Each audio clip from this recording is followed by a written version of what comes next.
La recuperación del lince ibérico. 20 años de proyectos LIFE contados por sus protagonistas. Un proyecto de Life Links Connect. Capítulo 4. El nacimiento del programa de conservación. Los primeros años del siglo XXI fueron decisivos en la conservación del lince ibérico. Sin saber aún que la especie estaba al borde del abismo, surgen las bases para lo que sería la conservación de la especie en las próximas décadas. ¿Cómo comenzó todo? Nuria El Khadir, directora gerente de la Fundación CBD Habitat, y Nicolás Guzmán, coordinador de la Estrategia Nacional de Conservación del Lince Ibérico, fueron personajes claves en esta etapa. Pues mi relación con el lince ibérico comienza en el año 98. Realmente es cuando se funda la fundación, y entonces nuestro objetivo principal era trabajar con especies amenazadas, la águila imperial, el buitre negro, la cigüeña negra, y entre ellas estaba el lince ibérico. Estaban dentro de nuestros objetivos de trabajo. La Fundación CBD Habitat, como antes he comentado, es una ONG sin ánimo de lucro. Trabajamos con el objetivo de la conservación de la biodiversidad, del entorno natural y humano. Y realmente nuestra especialización es trabajar con especies amenazadas. Pues las primeras actuaciones con el lince, entre esos años, entre el 2000 y el 2002, comienza porque empezamos a ver las deficiencias que existían con diferentes especies en el campo, que aunque parecía que no era real, pero empezaban a quedar muy pocos ejemplares, tanto del águila como del lince ibérico. Entonces lo que hicimos fue establecer los primeros acuerdos de colaboración, que es con la herramienta de custodia de territorio con la que nosotros siempre hemos trabajado, y empezamos a ver dónde se encontraban estos últimos ejemplares y poder contar el proyecto o poder ver qué actuaciones podíamos realizar en ciertos territorios para favorecer a estas especies y trabajar con los propietarios y agentes del territorio que estaban en ese momento. En el año 99 entré coordinador de la Estrategia Nacional que se aprobó ese año. Estuve siendo coordinador hasta el año 2005 y posteriormente he estado muy vinculado aquí a la zona de Andújar, a las fincas de Lugar Nuevo y Selladores Contadores, donde llevamos desarrollando un proyecto de repoblación de conejos asociado a la recuperación del lince desde aquella época. Desde dentro, el proceso, independientemente de los resultados del censo, comenzó antes. Realmente la foto que conseguimos en el año 99 aquí en Lugar Nuevo, estamos hablando en octubre del 99, pero ya no se había empezado el censo diagnóstico. Fue un poco la que dinamizó el proceso y la que puso en marcha los 3 pilares básicos que se pusieron en aquella vez. Por un lado, censo diagnóstico para conocer la situación de la especie.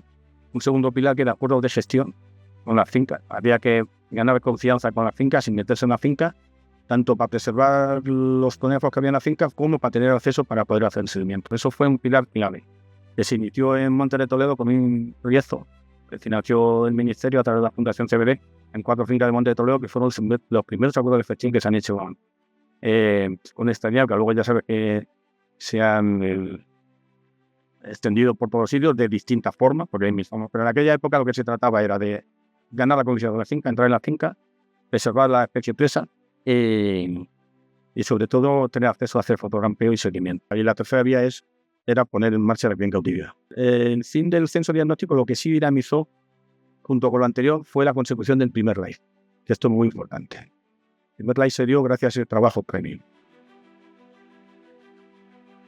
Es el momento de evaluar la situación real del lince ibérico, realizar censos, estudiar hábitats y establecer vínculos que generen confianza y entendimiento entre administraciones, organizaciones y propietarios de fincas privadas. Los acuerdos de colaboración nosotros empezamos a implementarlos en el año 99. Comenzamos a implementarlos en Toledo.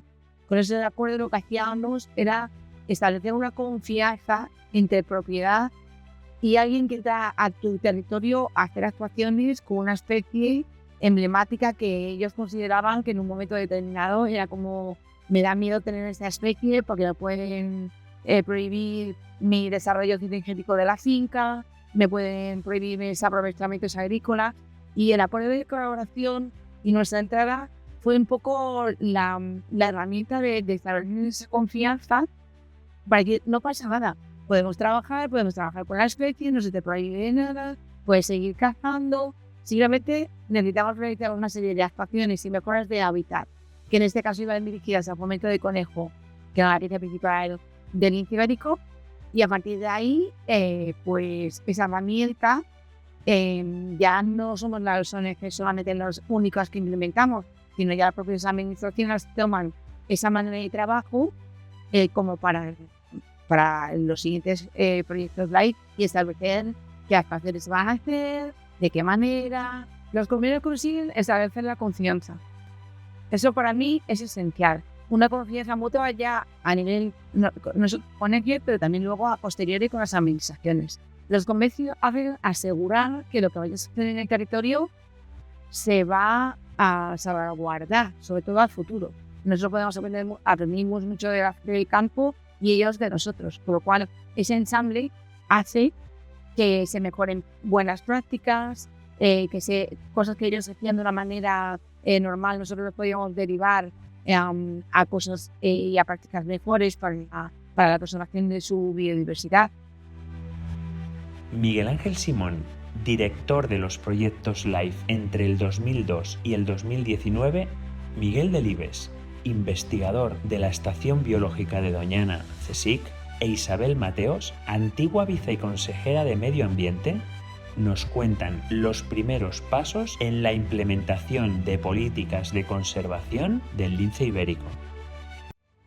La respuesta al plan de acción del año 2000 de los gobiernos yo creo que fue muy positiva, pues en algunos aspectos fue más complicado de lo que parecía. En aquellas vísperas del año 2000 pues se discutía si solo hay linces en España, ¿por qué se los vamos a tener que dar a Portugal? Ejemplo, ¿no? Pero yo creo que, otra cuestión que pasó entonces, que vista desde hoy, pese a la crispación política, parece mentira, ¿no? Es que se consideró en aquella época un plan del PSOE y las comunidades autónomas que eran del PP, luego cambiaba el gobierno y entonces resulta que era el PP el que gobernaba el Madrid y quería conservar el lince, como es lógico, ¿no?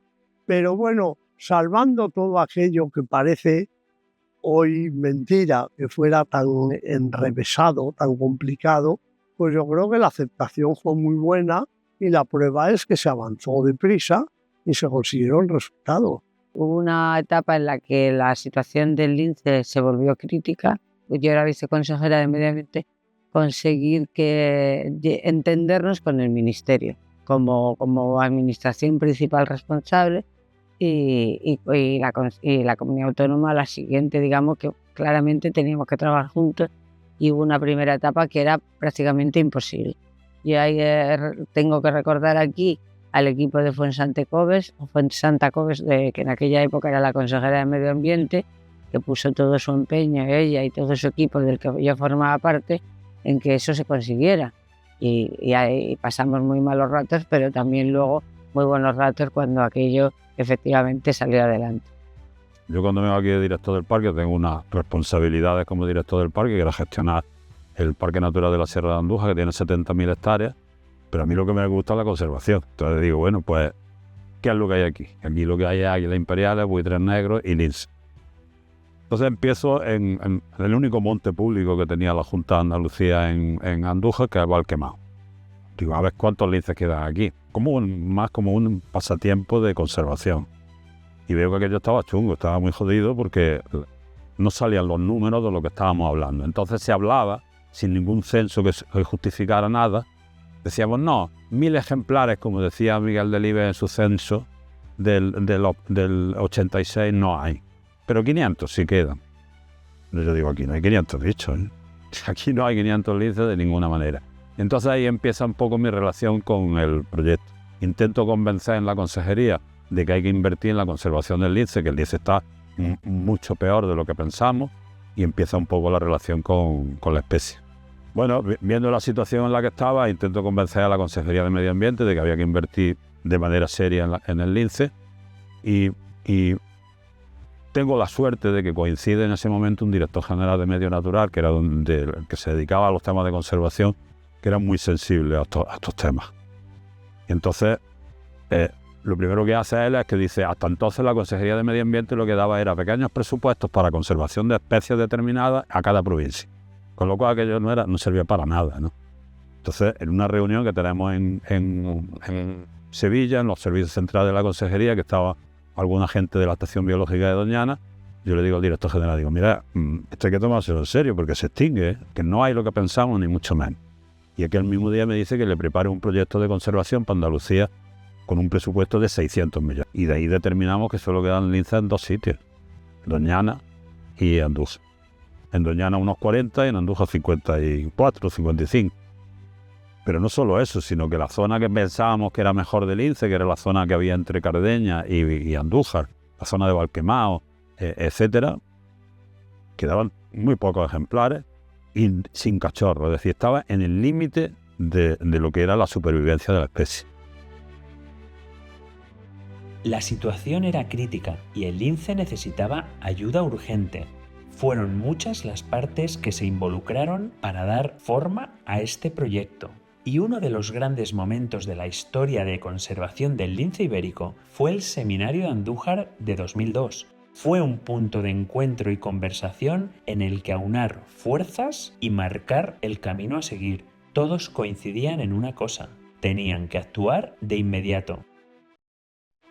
El Seminario de Andújar de 2002 de alguna forma socializó, extendió, llevó a mucha gente, sacó de nuestro pequeño círculo de especialistas encerrados con un solo juguete, que diría el novelista Juan Marsé, ¿no? Estábamos dándole vueltas al lince, pero éramos muy pocos, unos pocos, y no en esos ambientes tan pequeños pues se generan tensiones y crispaciones inevitablemente. El Seminario de Andújar llevó el problema a mucha gente, involucró a mucha más gente, y yo creo que fue abrir ventanas y puertas para que corriera el aire y para que todos nos sintiéramos más comprometidos con los conservacionistas andaluces y españoles, ¿no? No era nuestro problema el lince, era un problema de mucha más gente y teníamos que estar a la altura. El Seminario de Andújar del 2002 ya es la primera referencia que tenemos como equipo, como ya gente unida trabajando para la recuperación del lince ibérico, que ya sabíamos todos que estaba en peligro crítico de extinción, porque hasta esa fecha se hablaban desde 1000 ejemplares hasta no saben la realidad. Ya cuando se establece en el 2002, del 2002 al 2006, el primer live que lidera la Junta de Andalucía, ya ahí nos empezamos a conocer diferentes grupos, como otras ONGs como WWF, la Junta de Andalucía. En ese momento creo que estaba APROCA, que ya empiezan a trabajar también los veterinarios y los cazadores. El Seminario de Andújar del 2002 fue fundamental para la puesta en marcha de todo el proyecto de conservación del lince ibérico, ¿no? Lo primero de todo fue constatar una realidad aplastante, y es que estábamos prácticamente en el límite, ¿no? al borde del precipicio, que quedaban muy pocos linces en solo 2 zonas, ¿no? Sirvió también para ver que había mucha desunión y que necesitamos arrimar todos el hombro y empezar a trabajar juntos para sacar el lince de sus problemas. Y luego yo creo que fue una llamada de atención por parte de las instituciones internacionales, ¿no? Consejo de Europa, la UICN, el Grupo de Gatos, que nos dijeron tenéis que hacer algo y hay que hacerlo ya, ¿no? Y yo creo que esa fue como la alarma que nos hizo a todos empezar a pisar el acelerador. La UICN, Unión Internacional para la Conservación de la Naturaleza, tuvo un papel de suma importancia en el Seminario de Andújar de 2002. Urs y Christine Breitenmoser, directores del Grupo Especialista de Felinos de la UICN, representaron a esta organización y dirigieron el seminario. So Cuando vinimos por primera vez en nuestro papel oficial como presidentes a Andújar en 2002, a este famoso seminario internacional sobre el lince ibérico, fue la primera vez que se trataba de una declaración. Básicamente una declaración internacional de la terrible situación de la especie. Y solo después de eso empezamos a entender lo grave que era la situación y cuáles eran las amenazas. Porque hasta esa fecha, la información no estaba fácilmente disponible a nivel internacional. Ese fue un paso muy importante para entender lo que realmente estaba sucediendo. Y personalmente creo que también fue un paso importante dentro de España. Porque, a mi entender, fue una de las primeras veces que los científicos, los conservacionistas y, lo más importante, las autoridades responsables del gobierno central y del gobierno andaluz, aunque también había otras provincias presentes allí, se unieron y realmente reconocieron que la situación del lince ibérico era muy peligrosa y que realmente querían trabajar juntos para salvarlo. Aún así, en un primer momento, en la conferencia de Andújar no hubo consenso sobre cómo hacerlo. En el año 2002 hacemos un seminario en Andújar, primer seminario de conservación del lince, donde se descarga todos los miembros del grupo de especialistas de felinos de la UICN. Y vienen a presionar a la administración fundamentalmente, a decirle, oye, tenéis que hacer algo, porque no es razonable ni posible que en el país más rico del mundo, entre comillas, que es la Unión Europea, o en Estados Unidos y Europa, se extinga una especie del siglo XXI. Eso no es posible. Entonces vienen a presionar mucho en dos vertientes, una en la conservación en el campo y otra en la puesta en marcha del programa de cría. De aquella reunión, donde no teníamos mucho que contar, yo era entonces el responsable, tuve que dar una charla delante de esta gente y no tenía mucho que contar, la verdad, porque no había una estrategia todavía. Es donde empezamos a madurar la estrategia de conservación que se traduce en el LIFE. Se traduce en el LIFE porque yo lo que planteo es que al tener que trabajar en toda Andalucía, lo que necesitamos es la colaboración ciudadana. Entonces, la única manera de buscar esa colaboración eran los proyectos LIFE. ¿Por qué? Porque los proyectos LIFE te permiten que tú tengas socios. Esos socios ponen dinero dentro del proyecto, los porcentajes que tú establezcas, y reciben dinero de Bruselas para ejecutar los compromisos reales que se han puesto en el proyecto. Es decir, es una sociedad ejecutora, tienen que trabajar. Por supuesto, la UICN y especialmente la Comisión para la Supervivencia de las Especies y el grupo de especialistas en felinos tuvieron que tomarse esta situación muy en serio, porque era la primera vez que teníamos que incluir un félido a nivel de especie en la lista de especies en peligro crítico de extinción. En esta reunión de Andújar, no solo estábamos Cristín y yo como presidentes del grupo de especialistas en felinos, sino que también teníamos a unos 10 o 12 conservacionistas de felinos de primer nivel de todo el mundo. Este era nuestro comité directivo del grupo de especialistas en felinos, y creo que esta concentración de conocimientos sobre la conservación de los felinos y la concienciación que esta reunión de Andújar también generó a nivel internacional no solo fue el comienzo para que nos involucráramos, sino que también fue la oportunidad de tener una gran cantidad de conocimiento sobre la conservación de los felinos, que luego se insertaron en un asesoramiento externo que esperábamos poder proporcionar. Eladio Fernández Galiano, que ahora vive en Madrid, en ese momento él era el secretario de la Convención de Berna, y en esta reunión de Andújar, en representación de la Convención de Berna, se enfadó mucho y una noche invitó a alguna de las figuras clave a una cena privada. Y cuando regresaron no estaban allí porque estaban hablando. Eladio nos dijo, tengo que hablar en español con estos muchachos. Él salvó la situación, porque el ambiente estaba extremadamente tenso, porque era realmente la primera vez que tenían que admitir en público que casi habían dejado extinguir a una especie de gran mamífero. Y por eso hizo un trabajo increíble para conseguir que hablaran.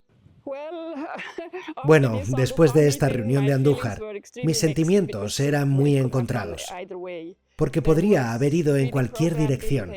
El programa de cría no despegaba, solo había esta hembra en Doñana, en Acebuche, y no había machos. No veíamos ninguna disposición a extraer linces salvajes para un programa de cría. Y había todos estos problemas que conocéis perfectamente. Así que en ese momento mis sentimientos eran extremadamente encontrados. Así que era, digamos, muy escéptica.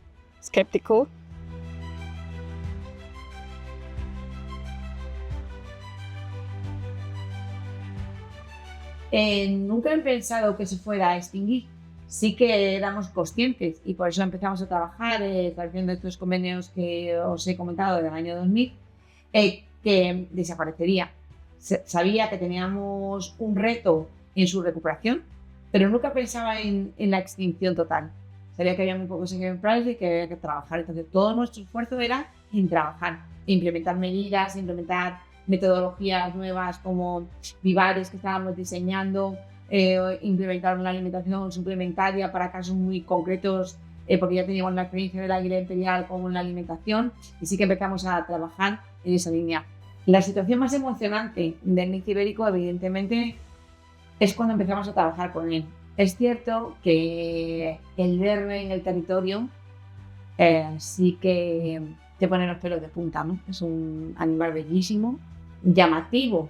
Evidentemente es llamativo, su cara no se olvidará jamás en la vida. Y fue en el Barranco San Miguel.